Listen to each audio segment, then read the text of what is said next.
Pada tanggal 14 Agustus 1945, para kaum muda mengadakan rapat di Jakarta. Dalam rapat ini, Sultan Syahrir mengumumkan bahwa dia mendapat informasi tentang menyerahnya Jepang pada sekutu. Assalamualaikum warahmatullahi wabarakatuh. Waalaikumsalam warahmatullahi wabarakatuh. Saudara-saudara sekalian, saya mendapatkan berita bagus bahwasanya Jepang telah menyerahkan diri pada sekutu. Saya mendapatkan berita tersebut dari radio luar negeri. Maka terjadilah kekosongan kekuasaan di Indonesia. Sungguh kabar baik lantas apa itu kekosongan kekuasaan? Biar saya perjelas, Jepang telah tidak menguasai negeri kita karena mereka telah menyerahkan diri kepada sekutu, sedangkan sekutu belum menguasai negeri. Baiklah, saya mengerti. Lalu, apa yang kita harus lakukan untuk mengisi kekosongan ini? Bagaimana jika kita meminta Soekarno dan Hatta untuk memproklamasikan Indonesia secepatnya? Ya, saya setuju dengan ini, karena ini waktu yang tepat untuk memproklamasikan kemerdekaan Indonesia. Baiklah, mari kita pergi ke rumah Soekarno. Rapat pun diakhiri, dan mereka pergi ke rumah Soekarno dengan maksud memberitahu Soekarno akan keinginan para kaum muda ini. Assalamualaikum. Permisi Bu, apakah Pak Karnonya ada di dalam? Kami ingin mencarinya. Ya, Bapak ada di dalam, kalian ada perluan. Begini Bu, ada yang mau kami sampaikan. Oh, kalau begitu silahkan masuk.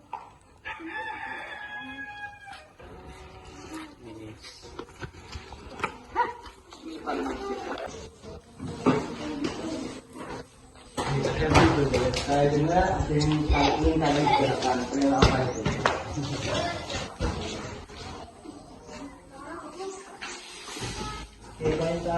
Kami mendengar kabar bahwa Jepang telah menyerah pada sekutu.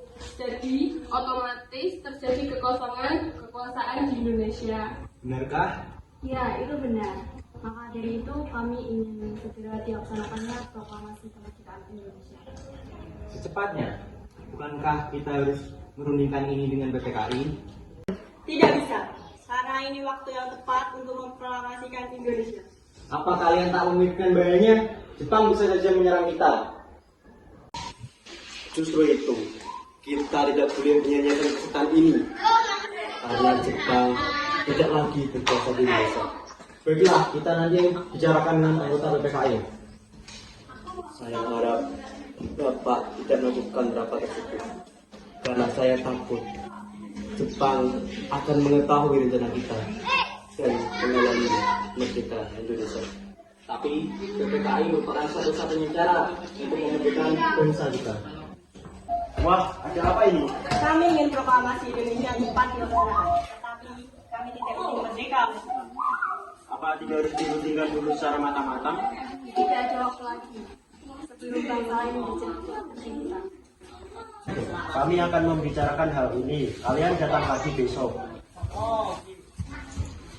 Baiklah kalau begitu. Kami permisi dulu, maaf mengganggu. Apa yang sebenarnya terjadi? Mereka bilang Jepang telah kalah oleh sekutu dan mereka ingin kita untuk segera memproklamasikan kemerdekaan. Apa? Bukankah harusnya kita mengajarkan sidang PPKI sebelum memproklamasikan kemerdekaan Indonesia? Ya, saya juga berpikiran seperti itu. Tapi mereka tetap memaksa. Lantas, apa yang kita lakukan? Apakah kita harus mengikuti keinginan mereka? Tapi sebenarnya tersebut masih belum pasti. Baiklah kalau begitu.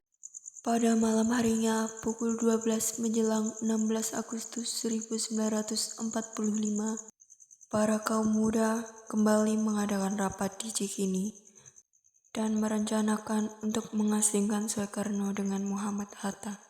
Sekarang apa yang harus kita lakukan sedangkan para kaum tua enggan mengikuti keinginan kita? Bagaimana kalau kita asingkan Bung Karno dan Hatta dari Jakarta agar tidak berpengaruh di Jepang? Tapi kemana kita akan membawa pergi mereka? Bagaimana jika kita terus Denglok? Di sana keamanannya terjamin.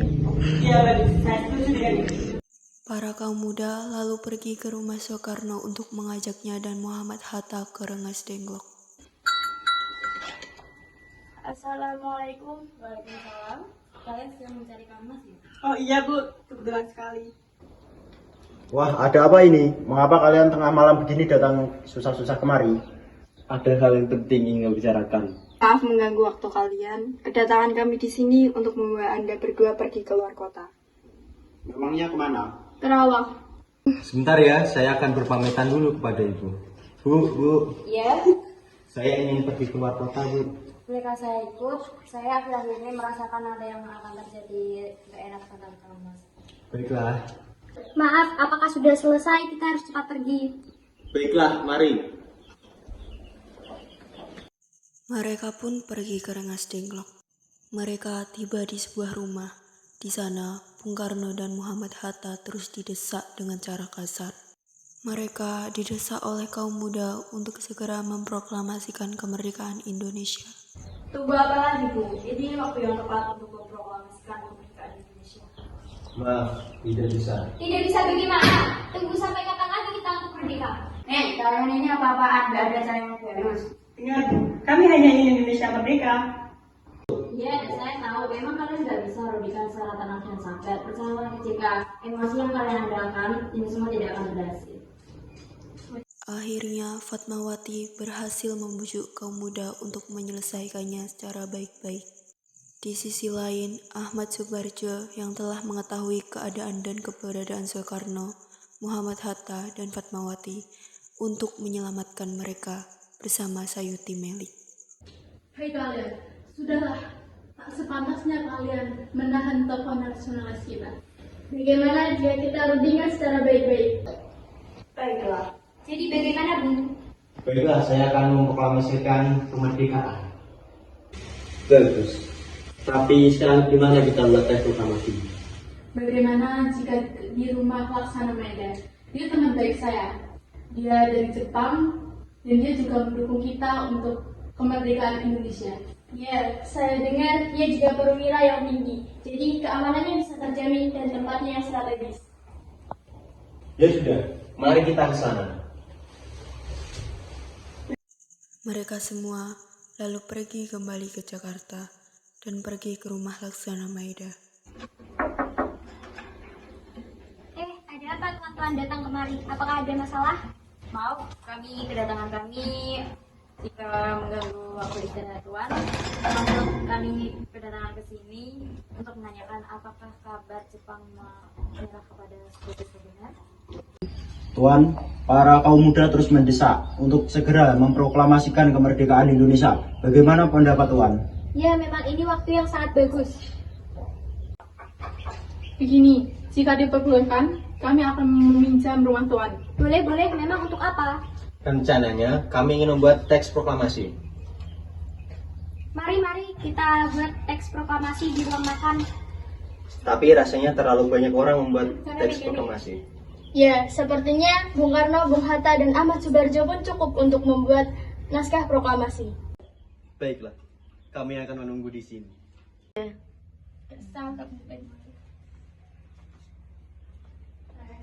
Insinyur Soekarno, Muhammad Hatta, dan Muhammad Subarjo pun pergi ke ruang makan untuk menulis teks proklamasi.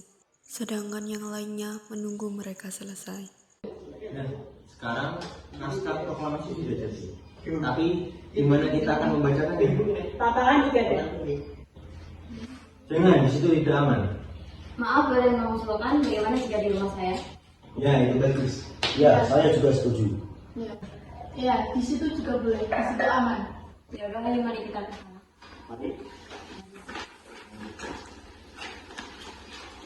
Akhirnya, proklamasi pun sepakat untuk dibacakan di rumah Insinyur Soekarno. Pada tanggal 17 Agustus 1945 dini hari, semua bersiap-siap. Di saat semuanya sedang sibuk, Suhud tiba-tiba menghampiri Bung Karno. Permisi Tuan, apakah akan ada proses pengibaran bendera merah putih? Tentu saja ada, karena bendera merah putih adalah lambang negara kita. Tetapi benderanya tidak ada. Baiklah, panggilkan Fatmawati untuk menjadikan benderanya. Ada apa Pak? Kok tiba-tiba mengambil saya? Tolong jadikan kain merah dan kain putih untuk menjadi bendera. Apa? Sekarang? Baiklah Pak. Fatmawati pun menjahitkan bendera merah putih, dan mereka semua mempersiapkan pengibaran bendera pula. Maaf Bung, apakah acara proklamasi ini bisa dimulai? Ini sudah jam 9.45. Baiklah, mari kita ke depan. Soekarno pun membacakan pidatonya sebentar dan membacakan naskah proklamasi. Assalamualaikum warahmatullahi wabarakatuh. Saudara-saudara sekalian, saya telah meminta saudara-saudara sini hadir untuk menyaksikan peristiwa maha penting dalam sejarah kita. Berpuluh-puluh tahun, kita bangsa Indonesia telah berjuang untuk mencapai kemerdekaan tanah air. Bahkan telah beratus-ratus tahun, gelombang aksi kita untuk mencapai kemerdekaan, kita itu ada naiknya dan ada turunnya. Tetapi jiwa kita tetap menuju ke arah cita-cita. Juga dalam zaman Jepang, usaha kita harus mencapai kemerdekaan nasional tidak berhenti-henti. Di dalam zaman Jepang ini, tampaknya saja kita menyadarkan diri kepada mereka. Tetapi pada hakikatnya, kita tetap menyusun tenaga kita sendiri. Tetap kita percaya kepada kekuatan kita sendiri. Sekarang, tibalah saatnya kita benar-benar mengambil nasib bangsa dan pemuka-pemuka rakyat Indonesia. Dari seluruh Indonesia, permusyawaratan itu sekata berpendapat bahwa sekaranglah datang saatnya untuk menyatakan kemerdekaan kita. Proklamasi. Kami bangsa Indonesia dengan ini menyatakan kemerdekaan Indonesia. Hal-hal yang mengenai pemindahan kekuasaan dan lain-lain diselenggarakan dengan cara seksama dan dalam tempo yang sesingkat-singkatnya. Jakarta, 17 Agustus 1945. Atas nama bangsa Indonesia, Soekarno-Hatta.